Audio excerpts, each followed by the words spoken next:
Laissez votre vie se dérouler naturellement. Sachez qu'elle est aussi un vaisseau de perfection.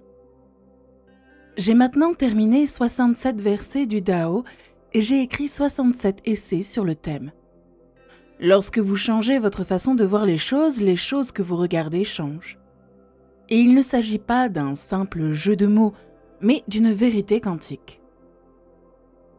Mon ami Deepak Chopra m'a souvent dit que la physique quantique n'est pas seulement plus étrange que vous ne le pensez, mais aussi plus étrange que vous ne pouvez l'imaginer.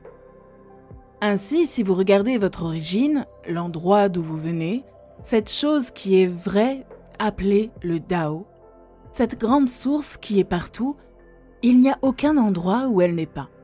Et pourtant, elle ne fait rien. Et pourtant, elle ne laisse rien en suspens. Si vous sortez et que vous vous promenez cet après-midi, en rentrant chez vous, regardez la perfection de tout ce qui est. Regardez les nuages, le ciel, l'océan, les arbres et les feuilles.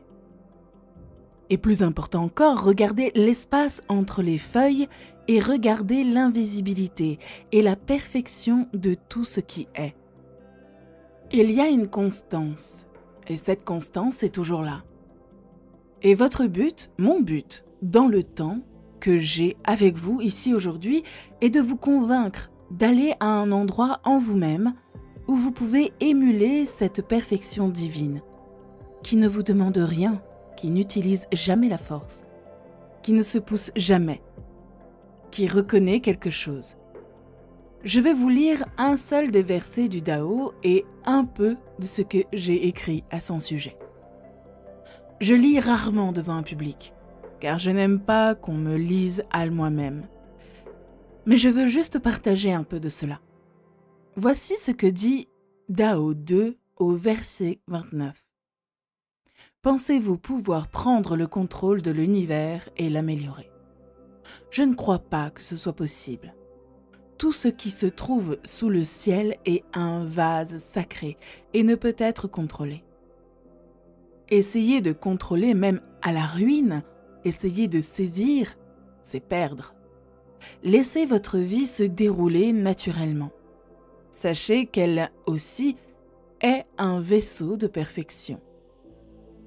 Tout comme vous inspirez, expirez, pour le sage, il y a un temps pour être devant, un temps pour être derrière, un temps pour être en mouvement, un temps pour être au repos, un temps pour être vigoureux, un temps pour être épuisé, un temps pour être en sécurité, un temps pour être en danger.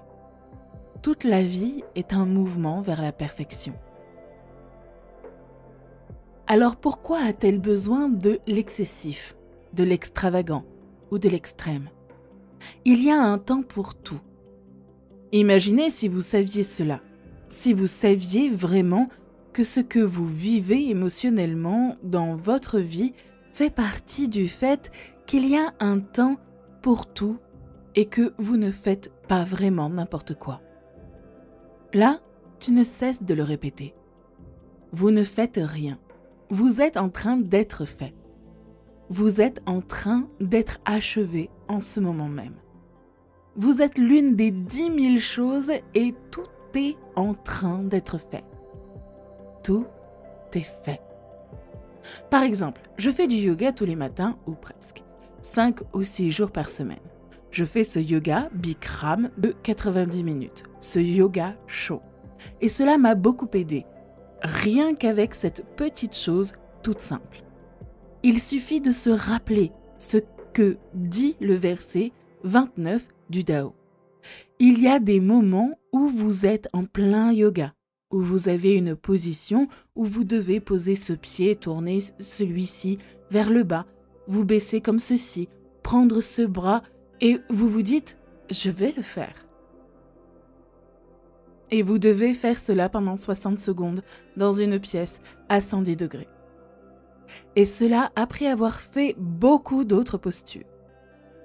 À une époque, je faisais cela et j'étais tellement épuisée que tout ce à quoi je pensais, c'était quand est-ce que ces 60 secondes vont se terminer. Oh mon Dieu, quand allons-nous en finir avec cette posture? Quand allons-nous nous allonger? Je veux m'allonger sur le sol. Et finalement, j'ai commencé à réaliser que ce truc de faire le Dao m'a vraiment changé de façon dramatique. Maintenant, quand je suis dans cette position avec un bras en bas, un bras en haut, et que c'est épuisant, que vous vous étirez et que vous avez votre bras juste à côté de votre oreille et que vous vous accrochez, vous vous dites qu'il y a un temps pour l'épuisement et un temps pour le repos, qu'il y a un temps pour que les choses ne se passent pas comme prévu. Imaginez si vous saviez qu'au milieu de mon travail avec ma fille, par exemple, quand je vois la lutte qu'elle mène, je peux prendre du recul et me dire qu'il y a un temps. Qu'il y a un temps pour qu'elle vive cela et qu'il y a un temps pour qu'elle n'en fasse pas l'expérience. Si vous lisez la vie de Cathy, vous verrez qu'il y a eu une période de profonde dépression. Il y a eu un temps pour la peur, il y a eu un temps pour la colère et l'inquiétude et le désespoir, un profond désespoir. Et lorsque vous êtes dans ces situations, si vous pouviez sortir de vous-même et regarder et dire « il y a aussi un temps pour son opposé ». Tant que je suis incarnée dans un monde physique, il y a un temps pour tout cela. Et comme vous le faites, vous arrivez à un nouvel endroit dans votre vie où vous commencez à regarder toutes les choses qui vous arrivent parce que vous vous rappelez l'une des plus importantes.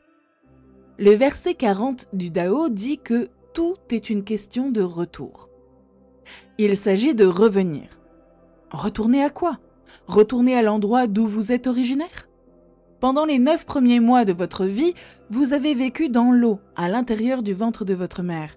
Et pendant ces 9 mois, personne ne pouvait y pénétrer.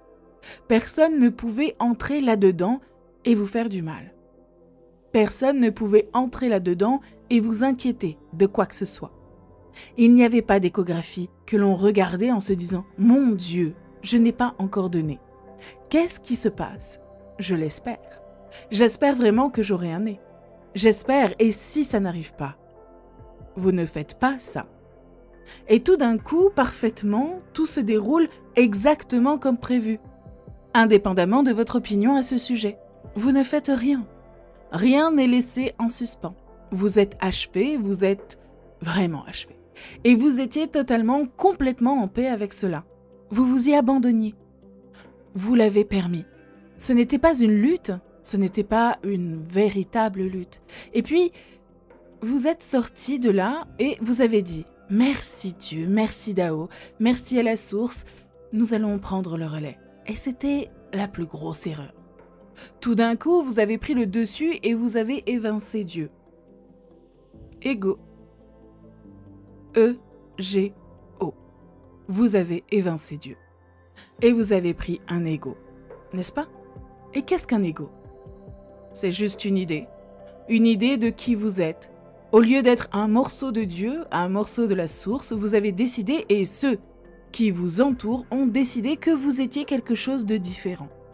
Et si vous étiez la physique quantique et que vous prenez la toute petite particule qui vous a fait naître, que vous l'examinez, que vous essayez de trouver d'où elle vient et que vous la réduisez à ses plus petites propriétés subatomiques, vous découvrirez en fin de compte ce que Lao Tzu savait. À savoir que c'est l'esprit qui donne la vie. Que vous n'êtes pas né d'une particule. Que les particules ne créent pas de particules. Les particules ne viennent pas des particules. À l'origine, toutes les particules proviennent d'une énergie, d'un champ d'énergie qui n'a ni commencement, ni fin, ni frontière. Et c'est ce que vous êtes. Revenir à cela et abandonner l'idée que ce que vous êtes est ce que vous avez et que ce que vous êtes est ce que vous contrôlez. Je ne pense pas qu'il y ait de thème plus omniprésent dans le Dao de la chaîne que l'idée de ne pas interférer. Il s'agit de lâcher prise. Il s'agit de permettre de se détacher. Il s'agit de se déconnecter de cette croyance que l'on est responsable des autres. Je suis le père de 8 enfants et le père de la motivation. C'est ce qu'on me dit. J'ai donc, et en tant que père de 8 enfants, l'une des choses que j'ai reconnues et qui a fait de moi, je pense, un meilleur parent, en particulier depuis que je fais cela, c'est ma volonté de, je l'appelle le verset du Dao, se mordre la langue. Attendez, juste une seconde.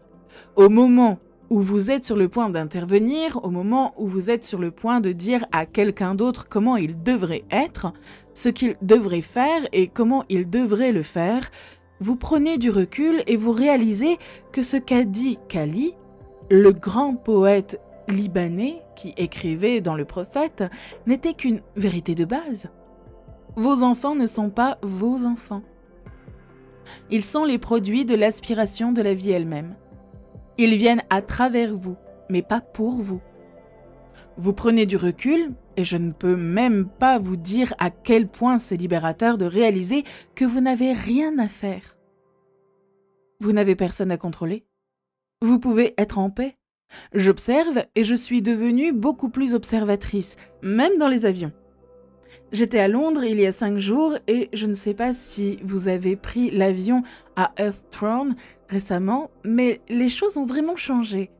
Nous ne pouvions rien emporter dans l'avion. Les terroristes, quels qu'ils soient, vendent de la peur et nous répondons par plus de peur. Chaque fois que vous utilisez la force, vous créez une contre-force, puis une autre contre-force. Et avant que vous ne le sachiez, et le Dao nous enseigne toutes les significations, l'une des grandes leçons du Dao est que tout pays dont les ressources primaires et l'énergie sont consacrées à la construction d'armes n'appartient pas au Dao. Les pays dont la conscience est située dans le Dao consacrent leur énergie à la construction de tracteurs, de maisons et d'aliments, et non à la construction d'armes.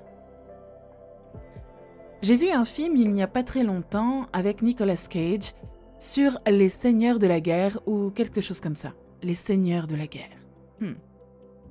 Je crois que c'était quelque chose comme ça. L'une des choses alarmantes sur la quantité d'énergie que nous utilisons dans le monde, créant de l'énergie pour nous détruire. C'est que nous avons littéralement créé à partir de notre conscience suffisamment d'armes sur cette planète pour éliminer toute vie en quelques instants. Tout est là. Tout est là pour nous. Nous nous sommes tellement éloignés des grands enseignements des grands maîtres spirituels. Et nous croyons que nous sommes une nation chrétienne ou une nation spirituelle alors que nous nous sommes éloignés de ces principes simples et que nous nous mettons en colère contre les autres parce que nous pouvons avoir ce genre d'armes alors que eux ne le peuvent pas. Et nous ne nous regardons pas assez durement dans toutes les façons dont nous nous sommes détournés des plus grands enseignements de tous les grands maîtres spirituels. C'est tout pour aujourd'hui. Aidez cette vidéo à atteindre un plus grand nombre de personnes en la likant, en la partageant et en vous abonnant. Merci de m'avoir écouté et bonne journée à tous.